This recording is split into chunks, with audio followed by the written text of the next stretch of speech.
Laurent Soudini, bonjour. Bonjour. Vous avez remporté la primaire socialiste, on le rappelle, le 20 juin dernier. Vous avez devancé Mélissa Le Breton-Guéret de 9 voix et vous serez donc candidat en tête de liste au municipal 2014. C'est votre premier engagement public en tête de liste dans une campagne en tant que candidat. Pouvez-vous nous parler de vous ? Donc je suis Laurent Soudini, je suis engagé en politique à Lisieux depuis finalement un certain nombre d'années, puisque j'ai été dans les années 90, c'était même une de mes premières fonctions, c'était ma fonction professionnelle, j'étais le directeur de cabinet d'Yvette Roudy quand elle était maire de Lisieux, donc j'étais son premier collaborateur, d'abord à Paris à l'Assemblée nationale et puis à Lisieux, où elle m'a proposé de la suivre entre 1993 et 2001. Et donc je l'ai accompagnée pendant toutes ces années et finalement c'est là que j'ai appris à connaître et à aimer cette ville et puis à m'y installer et à y installer mon engagement politique et militant. Et bien finalement, après la défaite d'Yvette Roudy, la victoire de Bernard Aubril en 2001, j'ai choisi de rester, de continuer à militer à Lisieux. Et après, j'ai un parcours tout simplement militant avec mes camarades socialistes. Je me suis engagé pour la gauche à Lisieux. J'ai été candidat dans les listes de Philippe Duron et de Laurent Beauvais, qui m'ont proposé de les accompagner au moment des élections régionales et de représenter Lisieux en quelque sorte sur les listes régionales qui l'ont emporté. Donc j'ai accompagné Philippe Duron et Laurent Beauvais à la présidence de la région. J'ai défendu les dossiers de Lisieux à cette occasion. Et puis j'ai été élu conseiller municipal à Lisieux, toujours aux dernières élections municipales en 2008. Donc voilà, c'est un engagement politique important, complet. Lisieux est une ville finalement avec laquelle je suis en lien depuis presque 20 ans. Et ce parcours militant, effectivement, m'a conduit à recevoir de la part de mes camarades militants une investiture pour les prochaines élections municipales, donc avec honneur, fierté, mais aussi avec beaucoup de responsabilités. Je vais essayer de représenter la gauche à l'occasion de ces prochaines élections municipales et une alternative aux deux candidats de droite que sont Bernard Aubril et Éric Le Hérissi. Qu'est-ce qui a motivé votre candidature ? Eh bien, c'est finalement un parcours personnel et militant, si vous voulez. Je suis engagé dans cette ville, comme je vous l'ai indiqué, depuis de très nombreuses années. Et donc, finalement, quand on s'engage,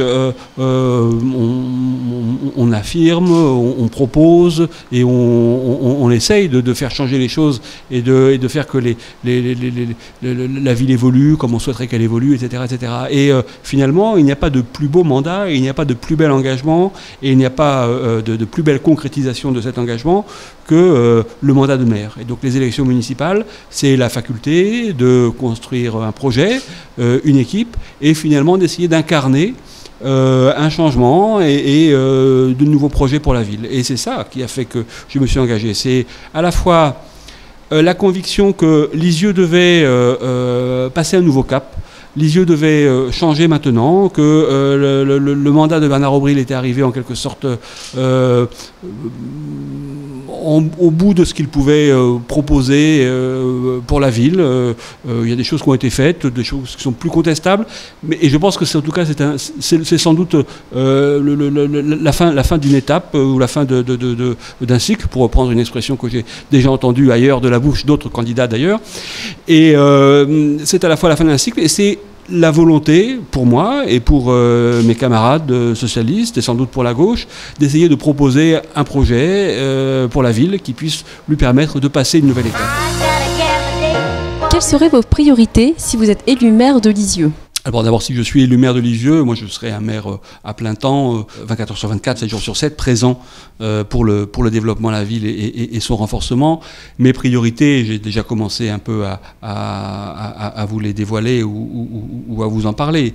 C'est à la fois l'attractivité de la ville, sa beauté, et c'est à la fois les services à la population, la solidarité. Et tout ça doit concourir à renforcer finalement la capacité de la ville à créer de l'activité, de l'emploi. Parce que si la ville est attractive, si la ville sait attirer, si la ville est belle, si la ville a confiance en elle-même, si la ville propose des vrais services à la population, si la ville sait renforcer son offre culturelle et sportive, si la ville sait avoir des équipements de qualité, certains équipements qui font aujourd'hui encore défaut, si la ville sait valoriser l'ensemble de son patrimoine, alors elle générera une activité, et une activité conséquente et forte. On parle beaucoup à Lisieux du centre-ville, c'est un enjeu.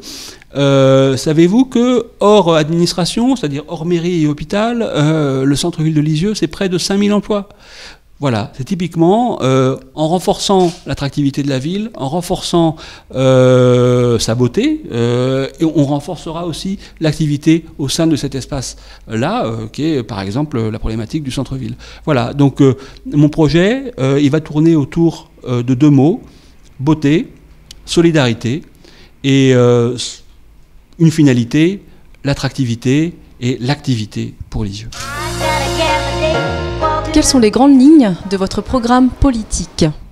Alors, les grandes lignes, on est en train d'y travailler, on les définit. Il est sans doute trop tôt pour les dévoiler, et ça fera l'objet de toute façon de discussions qui ne sont pas encore achevées, qui ne sont pas encore totalement construites. Moi, je pense que Lisieux est à la croisée des chemins. Je pense que Lisieux est une ville qui a une difficulté par rapport à la propre image qu'elle se fait d'elle-même. Je pense que Lisieux est une ville qui a beaucoup de potentiel, qui a une vraie beauté, une beauté en quelque sorte, que parfois elle se dissimule à elle-même.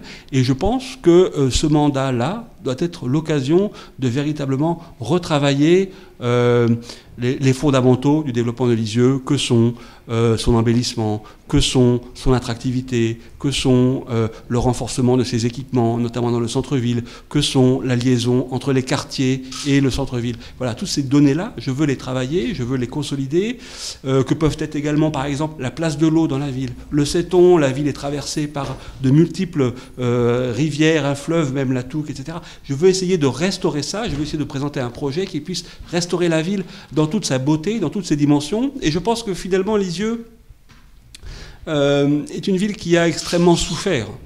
Elle a souffert de la guerre et de la destruction. Elle a souffert d'un rapport qui est un rapport compliqué à la côte, au Pays d'Auge Nord, qui regarde souvent Lisieux avec condescendance. Elle a souffert de la crise économique, avec des gros pourvoyeurs d'emploi, des grosses entreprises qui ont fermé tout au long des années 70 et 80. Et finalement, Lisieux n'a pas appris à aimer et à s'aimer et à valoriser tout le potentiel qu'il y a et qui est intrinsèquement dans la ville, compte tenu de son patrimoine réel, compte tenu de ses capacités touristiques, compte tenu de ce qu'elle représente en termes d'emploi, en termes d'activité, puisque Lisieux représente beaucoup d'emplois, beaucoup d'activités. Et ce travail-là, je veux essayer de pouvoir maintenant le valoriser, le renforcer, pour que Lisieux prenne véritablement son rang de capitale pleine et entière du Pays d'Auge, fière de ce qu'elle est, fière de ce qu'elle représente, et puis aille de l'avant. Donc ça, c'est le projet sur lequel nous travaillons. C'est un projet qui ne se construit pas tout seul, c'est un projet qui se construit avec les Lexoviens, avec qui nous aurons des échanges, avec qui nous aurons... et les propositions viendront également d'eux, des rencontres que nous aurons avec eux, et des rencontres que nous avons déjà avec eux. Et puis, il se construit aussi avec des gens qui vont pouvoir nous apporter une plus-value, un regard. Je pense à des architectes, je pense à des urbanistes, je pense à des gens qui travaillent le développement local, je pense à des gens qui travaillent les paysages, je pense à toute une série de professionnels qui peuvent nous aider, et d'élus, qui peuvent nous aider à mettre Lisieux au niveau finalement de villes comparables. Il se trouve que je suis élu régional, et donc je parcours la région et je participe à de nombreuses réunions qui ont trait à de nombreuses villes régionales. Et je m'aperçois que ces villes, parfois, passent des paliers ont des développements en termes d'équipement, de services à la population que Lisieux n'a pas passé. Et je pense qu'il est temps maintenant que Lisieux les passe et que Lisieux se mette au niveau des villes comparables et même, pourquoi pas, aille plus loin compte tenu de ses nombreux atouts. Quel sera votre programme durant ces prochaines semaines ? Pour l'instant, nous sommes sur un travail de préparation, donc on a pas mal de réunions à l'interne. Donc moi j'ai fait des réunions la semaine dernière, j'en fais encore cette semaine. Là on va arriver à la séquence fin du mois de juillet, début août. Donc je vais vous dire qu'effectivement il y a un certain nombre de personnes qui partent en vacances, enfin il y a une espèce de relâche. Mais l'idée dès la rentrée est d'être proactif. D'avoir des suggestions, des propositions et un échange avec les Lexoviens très construit autour des propositions précises que nous ferons dès le mois de septembre. L'idée est vraiment une campagne active, vivante, gaie. On souhaite aller à la rencontre des Lexoviens, on souhaite en quelque sorte provoquer l'échange et on souhaite les intéresser à cet enjeu puisque nous avons la conviction que ces élections municipales sont très importantes pour Lisieux et que Lisieux a vraiment la faculté de construire son avenir à travers ces élections municipales et de décider d'une orientation qui aura quand même un sens profond. Et soit on continue un certain amateurisme dans la façon dont on gère les dossiers, les affaires ici. Je pense que c'est quand même la réalité sur un certain nombre d'enjeux. Soit on engage une équipe quand même plus compétente, plus affirmée, plus volontaire aussi pour Lisieux. Et c'est le projet que nous avons l'ambition de construire. Merci Monsieur Sodini de nous avoir reçus. Merci à vous, merci beaucoup. N'hésitez pas à liker notre page Facebook. Merci et à bientôt sur TV Lisieux.